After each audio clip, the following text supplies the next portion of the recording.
शहर के बीचों बीच गगनचुंबी इमारतों के बीच तेजी से बदलती भविष्यवाणियां किसी रहस्यमयी पर्दे की तरह मेरी आंखों के सामने से गुजर रही थी। इस दुनिया में हर इंसान को एक खास उम्र में एक एबिलिटी और एक भविष्यवाणी यानी बीस्ट या स्पिरिट को अवेकन करने का मौका मिलता है।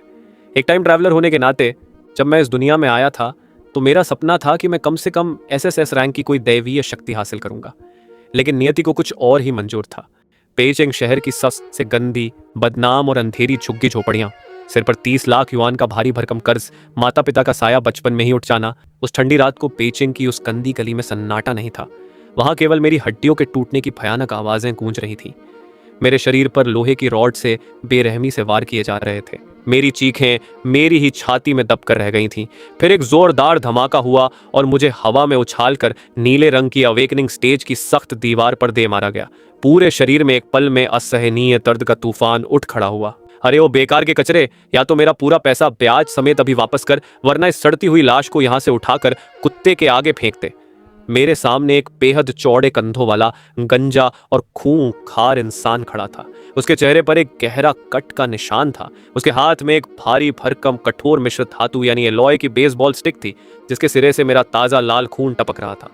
यह कोई और नहीं बल्कि बेइजिंग की झुग्गियों का सबसे बड़ा सूदखोर और गुंडा झाओ हू था। झाओ हू के ठीक पीछे लगभग आधे इंसान जितना लंबा एक डी रैंक का भयानक बीस्ट खड़ा था। वह आयरन स्किन वाइल्ड बोर था। उसकी पूरी पीठ पर लोहे जैसी सख्त और काली चमड़ी की परत चढ़ी हुई थी। उसकी छोटी छोटी लाल खूंखार आंखें जमीन पर पड़े मुझ जैसे लाचार और अधमरे लड़के को घूर रही थी। उसकी नथुनों से गर्म भाप निकल रही थी। मैं उस वक्त सिर्फ 18 साल का एक अनाथ लड़का था। पूरे हाई स्कूल में मुझे सबसे कमजोर, सबसे लाचार माना जाता था। स्कूल के अमीर और ताकतवर बच्चे हमेशा मेरा मजाक उड़ाते थे, और आज इस सूदखोर के 30 लाख का कर्ज चुकाने की मेरी कोई हैसियत नहीं थी। झाओ हू ने अपनी खून से सनी स्टिक को हवा में घुमाया और मेरे चेहरे के बिल्कुल करीब लाते हुए घुर्राया। आज पूरे शहर में खबर फैली थी कि बेइचिंग का नौजवान वांग मतियान आधे घंटे से अवेकनिंग स्टेज पर बैठा है। सबको लगा था कि कोई बहुत बड़ा करिश्मा होने वाला है, कोई चमत्कारिक बीस्ट जागेगा। लेकिन निकला क्या? एक बेजान, बेकार का अंडा। तू तो जागने से पहले ही मर चुका था। तेरे पास फूटी कौड़ी नहीं है और तेरी इस घटिया जिंदगी की भी कोई कीमत नहीं है। लेकिन अगर मैं तेरे हाथ पैर और अंग काट लूं तो शायद ब्लैक मार्केट में इनके कुछ दाम मिल जाएं। झाओ हू के खूंखार सुअर ने भी अपने मालिक के जानलेवा इरादों को भांप लिया। उसने एक तीखी चीख मारी और जमीन पर अपने पैरों को खिसते हुए मुझ पर हमला करने के लिए तैयार हो गया। मौत बिल्कुल मेरे सिर पर खड़ी थी। मुझे लग रहा था कि आज मेरी कहानी यहीं खत्म हो जाएगी। तभी मेरे फटे हुए कपड़ों के भीतर से मेरी छाती से चिपका हुआ एक धूसर रंग का पुराना और बेजान पत्थर का गोला जमीन पर गिर पड़ा। झाओ हू ने पूरी ताकत से मेरी गर्दन को निशाना बनाकर स्टिक घुमाई, लेकिन सही वक्त पर मेरा सिर थोड़ा झुक गया और वह वार मेरे माथे को खरोंचता हुआ निकल गया। मेरे माथे से खून की एक मोटी धारा बही। वह ताजा लाल खून सीधे उस जमीन पर गिरे हुए धूसर पत्थर पर जा गिरा। लेकिन एक अजीब घटना घटी। मेरा खून जमीन पर नहीं फैला। वह पत्थर का गोला कोई साधारण पत्थर नहीं था। वह एक सूखे हुए स्पंज की तरह मेरे खून की हर एक बूंद को प्यासों की तरह सोख लगा। देखते ही देखते उस बेजान धूसर पत्थर का रंग गहरा लाल होने लगा। अचानक मेरे विचारों की अथाह गहराइयों में एक जमी हुई ठंडी और रोबोटिक यांत्रिक आवाज गूंज उठी। चेतावनी, होस्ट के जीवन के संकेत बेहद कमजोर है। इमरजेंसी सिम्बायोटिक एक्टिवेशन प्रोग्राम शुरू किया जा रहा है। अगले ही पल वह धूसर पत्थर बिना किसी आवाज के पूरी तरह फट गया। ना तो आसमान से कोई आकाशीय बिजली गिरी, ना ही जमीन फाड़कर कोई विशालकाय दिव्य जानवर बाहर आया। जमीन के उस मलबे से सिर्फ एक चीज बाहर निकली, उंगली के सिरे के आकार की एक छोटी सी काली और लाल रंग की वस्तु जो हवा में बहुत धीमी गति से उड़ रही थी। वह एक मच्छर था, एक कुपोषित, बेहद छोटा और साधारण सा दिखने वाला मच्छर। मेरी आंखों के सामने एक नीले रंग का पारदर्शी सिस्टम पैनल चमक उठा। सिस्टम सफलतापूर्वक जागृत हो गया है। God level beast control system restore किया गया। प्राथमिक बीस्ट एफ श्रेणी का ब्लड मॉस्किटो। विशेष गुण, रक्षा को पूर्णतः अनदेखा करना, इग्नोर डिफेंस, और घातक न्यूरोटॉक्सिन, विश डेडली न्यूरोटॉक्सिन। मैंने अपनी सूजी हुई आंखों से झाओ हू को देखा। मेरे चेहरे पर कोई डर नहीं था। मैंने अपने मन के भीतर पहला स्पष्ट आदेश दिया, आक्रमण। मेरी उंगली पर बैठे उस छोटे से मच्छर ने हवा में एक अदृश्य लाल रंग की रेखा खींची। उसकी रफ्तार इतनी तेज थी कि हवा में एक हल्की सी फुसफुसाहट सुनाई दी। वह मच्छर सीधे उस विशाल आयरन स्किन वाइल्ड बोर की तरफ बढ़ा। उस सुअर की पीठ पर लोहे जैसी मोटी और अभेद्य चमड़ी थी, जिस पर बड़े से बड़े चाकू और गोलियां भी बेअसर थीं। लेकिन मेरे मच्छर ने उसकी बाहरी चमड़ी पर हमला ही नहीं किया। वह किसी लेजर गाइडेड मिसाइल की तरह सीधे उस जंगली सुअर के खुले बिना सुरक्षा वाले कान के छेद के भीतर घुस गया। छाओ हूं मुस्कुरा ही रहा था कि अचानक उस विशालकाय सुअर की खूंखार आंखों में एक बेहिसाब अकल्पनीय दर्द का तूफान उमड़ पड़ा। उसकी चमड़ी चाहे बाहर से जितनी भी लोहे जैसी क्यों न हो, उसके शरीर के अंदरूनी अंग और दिमाग पूरी तरह से असुरक्षित थे। मेरे मच्छर ने उसके दिमाग के मुख्य तंत्रिका तंत्र पर हमला कर दिया था। उस सुअर ने एक भयानक कांपती हुई चीख निकाली। उसकी आंखों, नाक और कानों से गाढ़ा काला खून बहने लगा। वह तड़पते हुए जमीन पर गिरा और अपने पैरों को हवा में पटकने लगा। महज 3 सेकंड के भीतर वह डी रैंक का विशालकाय दानव शांत हो गया। झाओ हू का हंसता हुआ चेहरा पल भर में पीला पड़ गया। उसकी आंखें फटी की फटी रह गईं। वह कांपते हुए अपने मरे हुए बीस्ट को देख रहा था। ये क्या हुआ रयोया, उठ, क्या हो रहा है ये? एक एफ्रैंक का मच्छर लोहे की चमड़ी वाले दानव को 3 सेकंड में कैसे मार सकता है? यह असंभव है। इस दुनिया में कुछ भी असंभव नहीं है झाओ हू। मेरी आवाज में अब दर्द नहीं, बल्कि एक ठंडी और जानलेवा शांति थी। चाहे कोई कितना भी बड़ा प्राणी क्यों न हो, अगर उसके दिमाग में सुई भी घुस जाए तो मौत पक्की है। मैंने अपनी उंगली उठाई। वह लाल मच्छर वापस आकर मेरी कलाई पर बैठ गया। उसके छोटे से शरीर में अब एक भूखी चमक थी।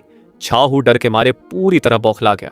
तू पागल हो गया है, तू एक अनाथ एफ्रैंक का कचरा है, मैं तुझे यहीं खत्म कर दूंगा। उसने अपनी पूरी ताकत लगाकर अपनी भारी बेसबॉल स्टिक मेरे सिर पर दे मारने के लिए उठाई, लेकिन मैंने सिर्फ अपनी उंगली से एक हल्का सा इशारा किया। हवा में लाल रोशनी कौंधी। झाओ हू का हाथ हवा में ही जम गया। उसके गले से एक घुटती हुई आवाज निकली। उसकी स्टिक हाथ से छूटकर जमीन पर गिर गई। अगले ही पल झाओ हू के घुटने जवाब दे गए और वह जमीन पर गिरकर तड़पने लगा। उसकी आंखों में मौत का भयानक खौफ था। वह बार बार चीखने की कोशिश कर रहा था, लेकिन उसके मुंह से सिर्फ खून के घूंट निकल रहे थे। बेचिंग की उस गंदी गली में अब सन्नाटा था। मैंने झाओ हू के बेजान शरीर को पीछे छोड़ा और धीरे धीरे अंधेरे में आगे बढ़ गया। यह तो सिर्फ शुरुआत थी। कुछ ही दिनों के भीतर शहर के सबसे बड़े कॉम्बैट टूर्नामेंट का माहौल पूरी तरह बदल चुका था। रिंग के चारों तरफ हजारों दर्शकों की भीड़ जमा थी। वीआईपी बॉक्स में बड़े बड़े घरानों के लोग और सेना के बड़े अधिकारी बैठे हुए थे। उनमें से एक था ली औतियान। ली घराने का वारिस, एक घमंडी और ताकतवर योद्धा जो घोड़े पर सवार होकर बड़े गर्व से रिंग की तरफ देख रहा था। रिंग के बीचों बीच मेरा मुकाबला एक नामी फाइटर लियू कियांग से था। लियू कियांग के पास एक सी रैंक का भयानक जायंट डेमनैप यानी एक विशालकाय दानव बंदर था। वह बंदर पहाड़ जैसा ऊंचा था और उसकी एक मुट्ठी ही किसी भी इंसान को कुचलने के लिए काफी थी।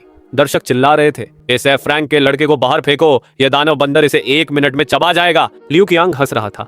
उसने अपने विशालकाय बंदर को इशारा किया। उस विशाल दानव वानर ने एक भयानक दहाड़ मारी और अपनी पहाड़ जैसी मुट्ठी को सीधे मेरी तरफ दे मारा। वह मुट्ठी हवा को चीरती हुई मेरी नाक और गले से महज 1 इंच की दूरी पर पहुंच चुकी थी। पूरा स्टेडियम अपनी सांसें रोके बैठा था। सब सोच रहे थे कि मेरा सिर कुचला जा चुका है, लेकिन मैं अपनी जगह से 1 इंच भी नहीं हिला।